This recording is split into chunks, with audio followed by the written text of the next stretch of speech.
Olá, esperamos que os amigos da Casa do Evangelho estejam bem. Nós vamos hoje, mais uma vez, fazer uma breve exposição sobre um tema que foi proposto pela direção da casa, que está sendo objeto da discussão e da reflexão neste mês de janeiro de 2025. O tema é Tempo, instrumento de evolução, seu sentido em nossas vidas. Então, inicialmente, nós vamos procurar definir a palavra tempo, e para isso vamos nos socorrer do dicionário, onde nós vamos encontrar uma definição que diz assim: duração relativa das coisas que cria no ser humano a ideia de presente, passado e futuro. Pode ser também um período contínuo no qual os eventos se sucedem. Ainda pode ser considerado um determinado período considerado em relação aos acontecimentos nele ocorridos, uma época. No livro A Memória e o Tempo, de Hermínio Miranda, no capítulo 2, na primeira parte, nós vamos encontrar a seguinte reflexão: o que é o tempo? E ele diz assim, pergunta aparentemente simples e de fácil resposta.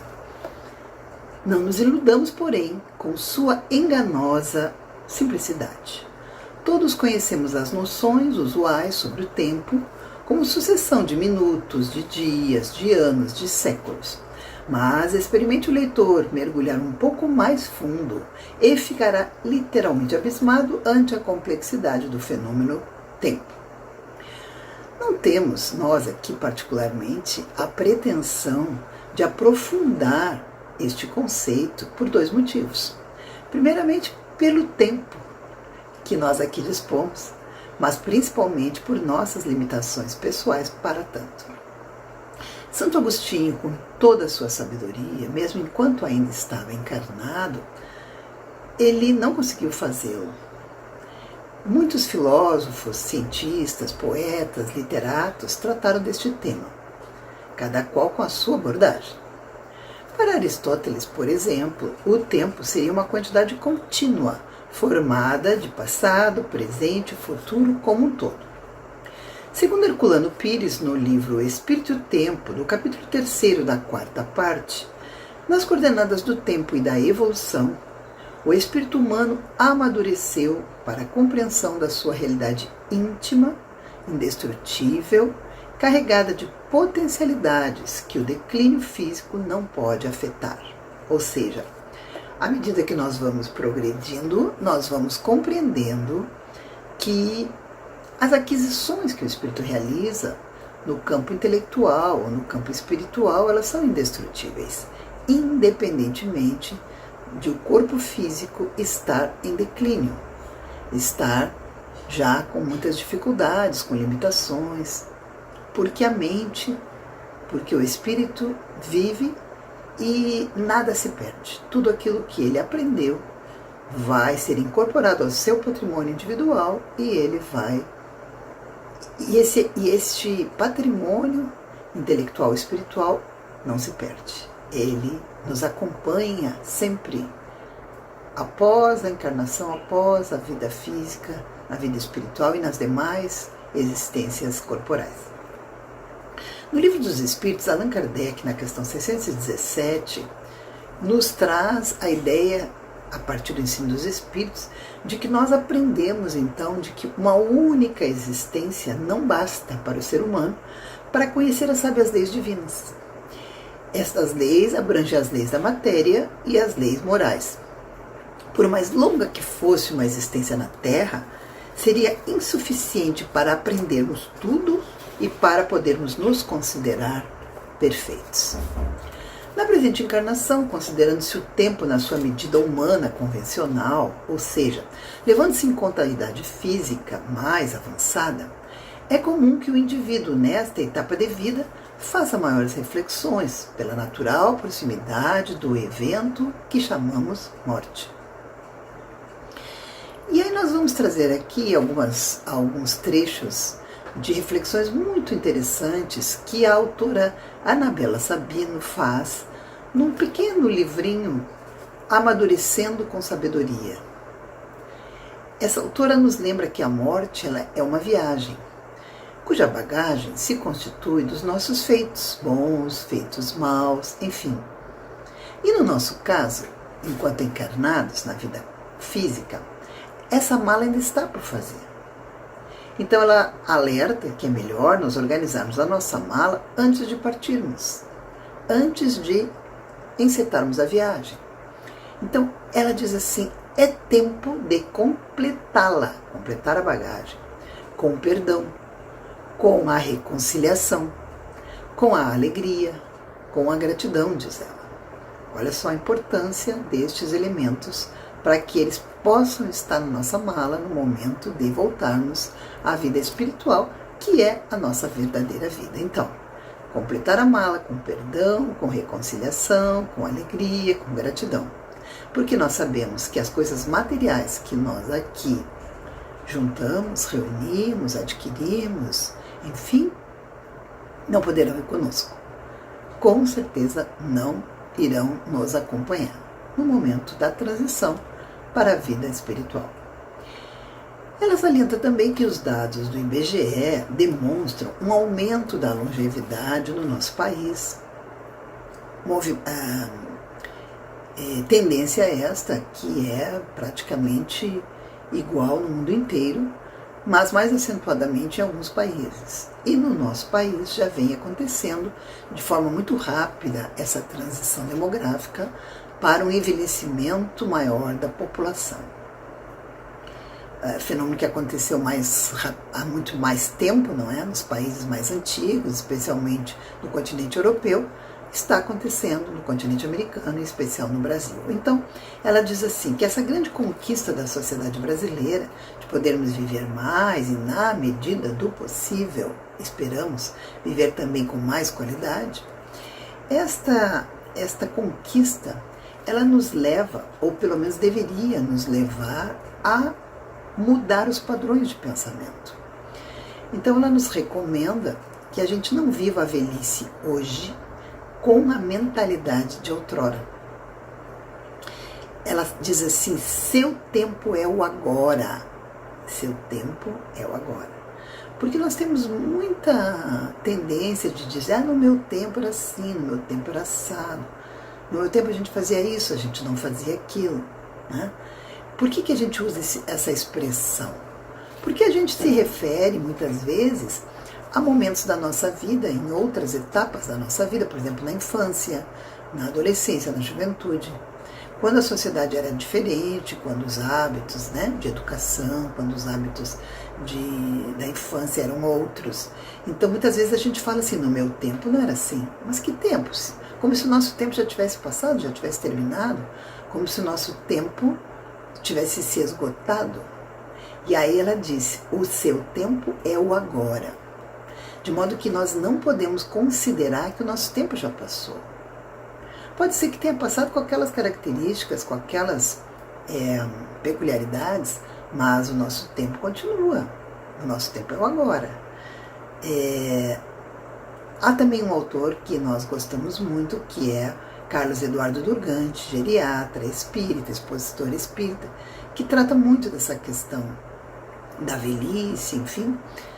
E ele, no seu livro Velhice, Culpado ou Inocente, ele diz assim, ele informa que pesquisadores norte-americanos concluíram que, se durante os primeiros anos da velhice, os idosos adotarem comportamentos saudáveis, como, por exemplo, parar de fumar, manter o peso mais próximo do ideal, controlar a pressão arterial, praticar exercícios físicos e cuidar com as emoções negativas, a sua expectativa de vida será prolongada. Então isso a ciência já demonstrou, com pesquisas com um número muito grande de indivíduos, com a observação do estilo de vida, do tipo de vida e com as conquistas obtidas a partir de comportamentos saudáveis. Então, embora nós possamos ter hábitos bastante arraigados na nossa atual encarnação, e todos temos, essa é a verdade, Sempre é tempo de refletir, sempre é tempo de mudar aquilo que nós consideramos importante.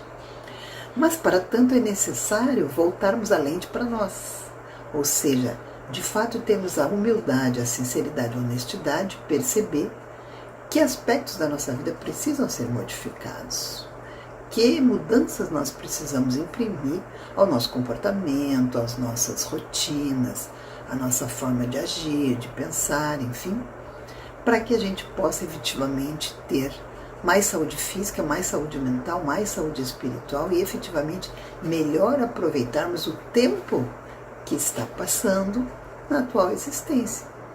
Tempo este que é importantíssimo para todos nós. Então, ela segue, a Anabela Sabino segue explicando que o tempo ensina a alguns que não há mais necessidade de aprovação alheia. Para outros, que não existe mais a ilusão de sermos perfeitos. Olha a importância disso, né? Há também quem aprenda, diz ela, que a felicidade está mais nas emoções vividas do que na aquisição das coisas. Que a palavra impossível poderia ser abolida do nosso vocabulário. Ou que a palavra urgente, que tanta desordem emocional já causou na nossa mocidade, não mais se justifica. Veja que importantes aprendizados. Se nós conseguirmos fazer esses aprendizados, com certeza nós vamos avançar bastante. Saber que não precisamos esperar a aprovação alheia para nossas atitudes. Deixarmos de lado a ilusão de que somos perfeitos, porque isso não existe. Darmos mais importância para as emoções vividas, para os momentos vividos, do que para a aquisição das coisas.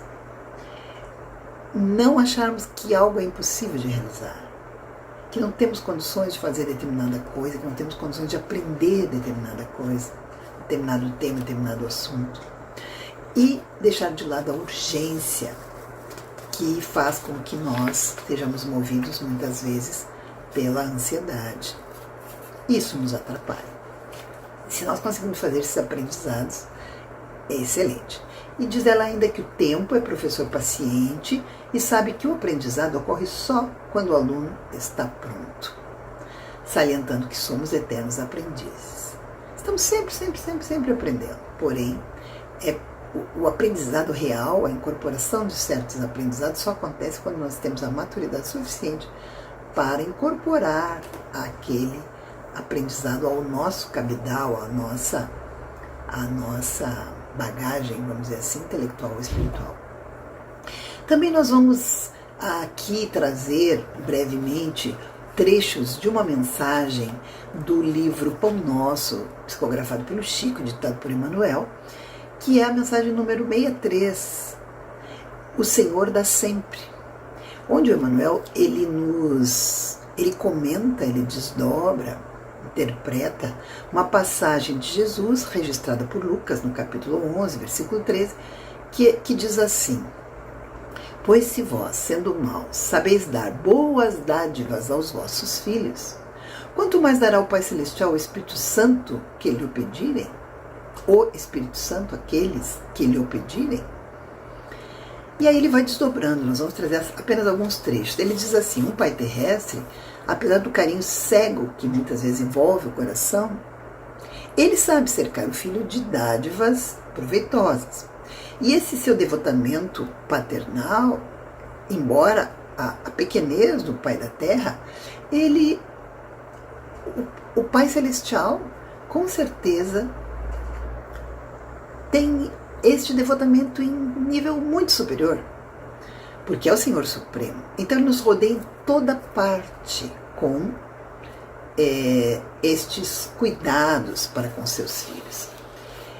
Só que a gente muitas vezes não sabe interpretar esta benevolência, esta bondade divina, e a gente às vezes é cercado por acontecimentos desastrosos na nossa vida, começam a acontecer acontecimentos que nós consideramos desastrosos, e a gente não compreende que esses acontecimentos são para o nosso bem, são para o nosso equilíbrio, são para o nosso êxito. Também muitas vezes ocorrem calamidades na ordem coletiva que nós não entendemos que são elementos que vão trazer enormes benefícios públicos, apesar do aparente caos, apesar da aparente tragédia. Ensinamentos, aprendizagens importantes serão obtidas a partir daquela situação. Então, o Emmanuel nos diz o seguinte: roga, pois, ao Senhor a bênção da luz divina para o teu coração e para a tua inteligência, a fim de que não te percas no labirinto dos problemas. Contudo, não te esqueças que, na maioria das ocasiões, o socorro inicial do céu vem através de angústias e desenganos. Aguarda, porém, confiante a passagem dos dias, diz ele. O tempo é o nosso explicador silencioso e te revelará ao coração a bondade divina, a bondade infinita do Pai, que nos restaura a saúde da alma por intermédio do espinho da desilusão ou do amargoso elixir do sofrimento. Então vejam a importância do tempo para o nosso aprendizado, para o nosso progresso, para a nossa evolução. Ainda queremos trazer aqui brevemente trechos da mensagem do Espírito Vinícius, que está publicada na revista Reencarnação, onde ele diz: nada significam, portanto, os anos que passam e os anos que despontam nos calendários humanos. Diz ele: o importante para o espírito são as arrancadas para frente, são as etapas vencidas, o saber adquirido através da experiência e as virtudes conquistadas pela dor e pelo amor. Então, no rumo, agora trazendo aqui um outro livro, no livro No Rumo da Sublime Estrela, que é um livro ditado por espíritos diversos e psicografado por Raul Teixeira, nós vamos encontrar uma linda mensagem de Bezerra de Menezes. Este é um livro editado há pouquíssimo tempo, agora foi publicado há pouco tempo, e ele traz uma mensagem que se chama Reflexões do Ano Novo. E nós vamos aqui também extrair pequenos trechos apenas que auxiliam a nossa reflexão sobre este tema. O tempo como instrumento de evolução. Dr. Bezerra diz assim: filhos, o progresso do mundo é conquista inabordável e ninguém poderá deter o fluxo das grandiosas conquistas, mas não encontraremos a anelada paz enquanto não a elaborarmos nas ações cotidianas. Pouco a pouco, com disposição, sem negligência, ou seja, aproveitando bem o nosso tempo. Vimos saudá-los, diz ele, no limiar de um novo ano, meus filhos, e garantir-lhes que o Cristo que nos amou ontem prossegue a amar-nos hoje e nos amará inquestionavelmente no futuro. Indispensável saber aproveitar a hora que passa, de modo a operar as conquistas inalienáveis da alma. Aqueles valores que Jesus afirmou não serem usurpáveis por ninguém, tampouco corroídos pela traça ou pela ferrugem. Aí está chegada a hora nova.